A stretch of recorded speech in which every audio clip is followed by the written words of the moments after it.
So ఇప్పుడు మీకు అంటే పవన్ కళ్యాణ్ గురించి మీకున్నటువంటి ఒపీనియన్ ఏంటి? మంచి పవన్ కళ్యాణ్ అనేది వారు మంచి ఆలోచన ఉందండి, మంచి ఆవేశం ఉంది.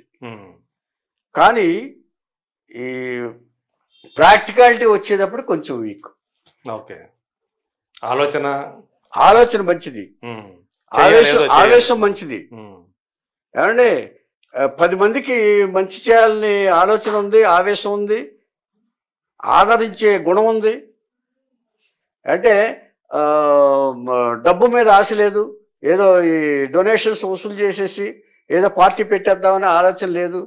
తను ఎంతవరకు కష్టపడో, తను ఎంతవరకు చేయగలడో తనతో 10 సంవత్సరాలు మెయింటైన్ చేయటం అంటే మాటలు కాదు సార్. సక్సెస్ కాగలేకపోవచ్చు, ఇప్పుడు కేడర్ లేకపోవచ్చు, సొంత డబ్బు ఖర్చు పెట్టి అతను వాళ్ళ కోసమే ఫిల్మ్లు చేశాడండి. ఇప్పుడు 50-60 కోట్లు ఉందంటే 50 మంది రైతులకి ఇవ్వచ్చు కదా, 100 మంది రైతులకి ఉపయోగపడవచ్చు కదా అని ఆలోచించారు తప్ప అతనికి అవసరం లేదుగా. లెక్క ప్రకారం ఆనాడు రామారావు గారికి అవసరం లేదు, ఈనాడు పవన్ కళ్యాణ్కి అవసరం లేదు. మళ్ళా మనమాట వీళ్ళు దర్జాగా ఉండొచ్చు కదా సార్. అవును, నిజానికైతే అవును, హ్యాపీగా ఉండొచ్చు, సినిమాలు చేసుకుంటూ. పైగా ఒక పక్కన అన్నగారు ఫెయిల్యూర్ అయిన తర్వాత,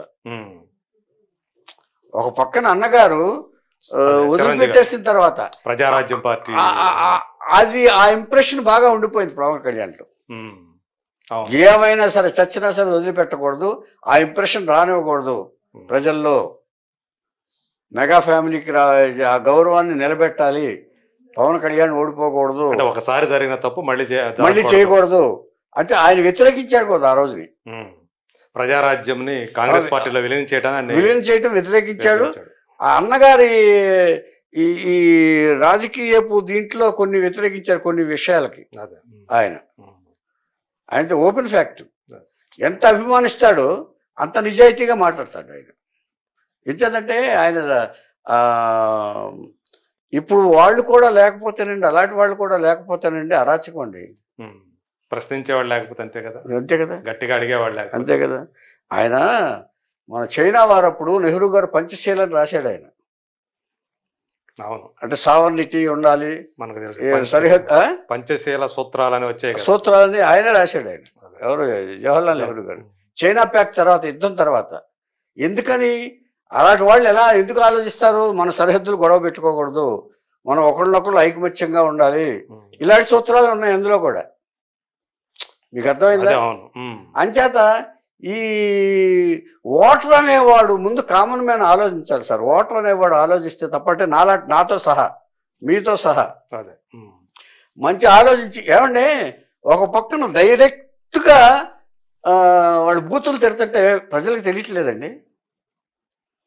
అసలు వాళ్ళు ఎలా యాక్సెప్ట్ చేస్తున్నారు అనేది కూడా ఒక అసలు ఇప్పుడు ఎవరు తప్పు పట్టాలి? ప్రజలు తప్పు పట్టాలి కదా వినేవాళ్ళకి, ఇంక్లూడింగ్ మీడియా. వాళ్ళు మౌనంగా ఉండటం వల్ల, ఇంక్లూడింగ్ మీడియా వాళ్ళు మౌనంగా ఉండటం వల్ల ఇంకా రెచ్చిపోతున్నారు వాళ్ళు. అంటే అవకాశం ఇవ్వబట్టే కదా.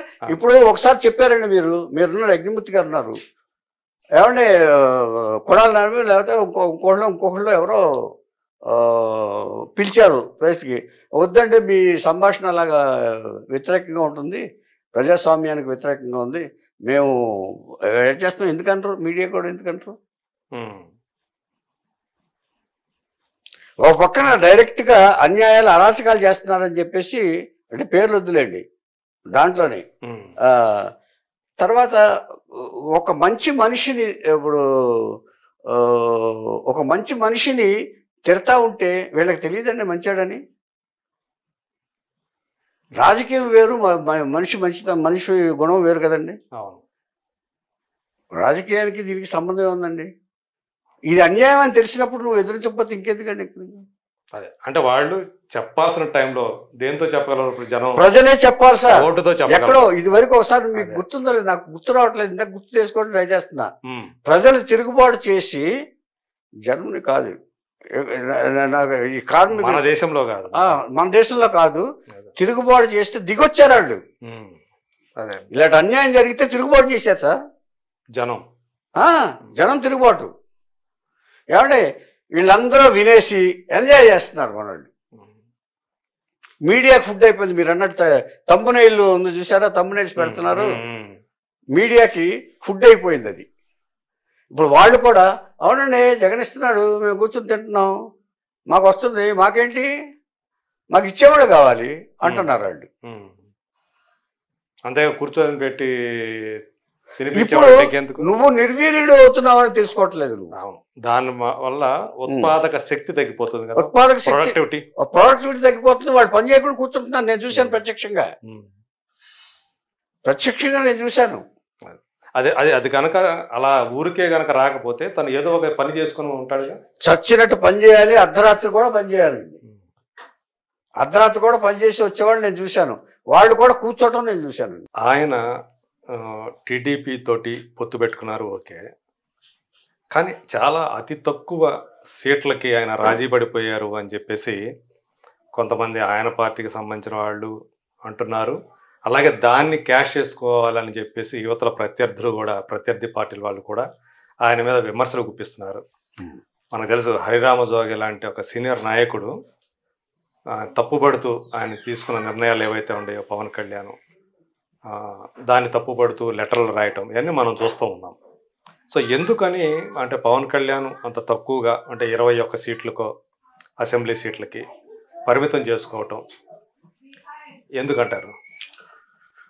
ముందు ఏ మనిషి అయినా తాను తెలుసుకోవాలి సార్. దానికి ఆయన ఆన్సర్ చెప్పాడు సభలో, కంప్లీట్ సభలో చెప్పాడు. నేను 2 చోట్ల పోటీ చేసి ఓడిపోయాను, అప్పుడు సీట్లో తెలంగాణలో పోటీ చేయమన్నారు, తెలంగాణలో అన్ని సీట్లకు పోటీ చేశాను, చాలా ఎక్కువ సీట్లకి, కానీ ఫలితం ఏమిటి? సో నా వీక్నెస్ ఏంటో నాకు తెలిసింది, నా కెపాసిటీ ఏంటో నాకు తెలిసింది, నా బలహీనత ఏమిటో నాకు తెలిసింది. అంచేత ఉట్టికెగలేనమ్మ ఏదో ఎగరలేనమ్మా, ఏదో స్వర్గానికి నిచ్చెన వేయాలన్నట్టుగా ఉంటుందని, అంచేత అలాంటి భావం నాకు లేదు. ఆయన ఒక సినిమాలో చెప్పాడు, ఎక్కడ తగ్గాలో తెలుసు, ఎక్కడ నెగ్గాలో తెలుసు అని. ఎక్కడ నెగ్గాలో కదరా, ఎక్కడ తగ్గాలో తెలుసుకోవాలని గొప్పడని చెప్పాడు. ఆయనే చెప్పాడు, దాన్ని ఆయన పాటించాడు. ఇప్పుడు ఇవాళ ఏంచేదంటే ఆయనకి స్ట్రెంగ్త్ లేదు, చందాలు వసూలు చేయలే, డబ్బులు చేయలే. ఇప్పుడు ప్రచారం చేయాలంటే కార్యకర్తలకు డబ్బులు ఖర్చు పెట్టాలి, వాహనాలకు గద్దులు పెట్టాలి, ఎన్ని సీట్లు మొత్తం సీట్లు పంచిపెడితే ఏమంటే ఎస్టాబ్లిష్డ్ కంపెనీలే తెగమగ పడుతున్నాయి ఫైనాన్షియల్ గా. ఏ పార్టీల మీదను దీని మీద డొనేటర్స్ మీద ఆధారపడుతున్నారు. ఈయన అలా అడిగే మనిషి కాదు. ఎక్కడి నుంచి తీసుకోవాలి ఇంత ఖర్చు, ఇంత ఖర్చుని ఎలా భరించాలి? ఇప్పుడు ఆఫీస్ మెయింటెనెన్స్ అయినా చేయాలి కదా సార్. అవును, ఆఫీస్ మెయింటెనెన్స్ చేయాలిగా. అంచేత తన గురించి తాను తెలుసుకున్నాడు, గొప్ప జ్ఞాని నా ఉద్దేశంలో పవన్ కళ్యాణ్. ఎందుకంటే అతను అలా పుస్తకాలు కూడా చదువుతూ ఉంటాడు సార్, మంచి పుస్తకాలు. ఎంచేతంటే పుస్తకాలు చదివి జ్ఞానాన్ని పెంచుకున్నాడు. తర్వాత ప్రజలకు ఏం కావాలో తెలుసుకున్నాడు, ప్రజలకు ఏం చేయాలో తెలుసుకున్నాడు. ఇవాళ కాదు సార్, రేపు ఇంతెందుకు భారతీయ జనతా పార్టీ అప్పుడు ఎన్ని సీట్లు సార్? అప్పుడు పూర్వప్పుడు 2 సీట్లు. 1980లో వచ్చిన పార్టీ, అప్పుడు 1-2 సీట్లు ఉండే, 2 సీట్లు. ఏమండి అప్పుడు ఆజ్వానీను వాజ్పేయి గారు కనపడేవాళ్ళు ఎప్పుడు లోక్సభలో. ఇవాళేంటి? సో ఎనీడే నిజాయితీగా పనిచేస్తే, ప్రజలకు మంచి చేయాలని కృషి చేస్తే ఎవరైనా సక్సెస్ సాధిస్తాడని ఆయన అభిప్రాయం, నా అభిప్రాయం కూడా నేను ఏకీపిస్తున్నాను. ప్రజలందరూ ఏకీపించాలి. విమర్శించడం చాలా తేలిక సార్, విమర్శించడం చాలా తేలిక. దాంట్లో లోతుపాట్లు పార్టీ పెట్టిన తర్వాత దాంట్లో ఎన్ని లోతుపాట్లు ఉంటాయి, ఎంత ఖర్చు ఉంటుంది, ఎంత ఇది ఉంటుంది. అంచేత నా ఉద్దేశంలో అప్పుడు ఓడించింది కూడా ఒక ప్లాన్ చేసి ఓడించారని నా అభిప్రాయం. అప్పుడు పవన్ కళ్యాణ్ ఆయన్ని 2019లో ఎప్పుడు ఒకప్పుడు ఆయన ఓడించాను, ఆయన ఓడిపోయేవాడు కాదు, అది తెలుసు ఆయనకి. ఆయన కూడా దాన్ని ఆయన బయట పెట్టలే, ప్రజలకి యాక్సెప్టెన్స్ లేదేమో అని అనుకున్నాడు తప్ప ఆయన మళ్ళీ ప్రజల్లోనే తిరుగుతున్నాడు. ఆయన అది ఎందుకు గమనించరు మీరు? ఆయనకి ఏం అవసరం, ఓడిపోయాను కదా అని చెప్పి వెనక్కి వెళ్ళిపోవాలి. ఆయన దేంట్లోనూ విలీనం చేయలే. సో పోరాడుతున్నాడు. పోరాడే మనిషిని పోరాడినివ్వండి, గెలవనివ్వండి, గెలుపుకు మీరు సపోర్ట్ చేయండి కావాలంటే. అంతేగాని విమర్శించడం ఎంత సార్?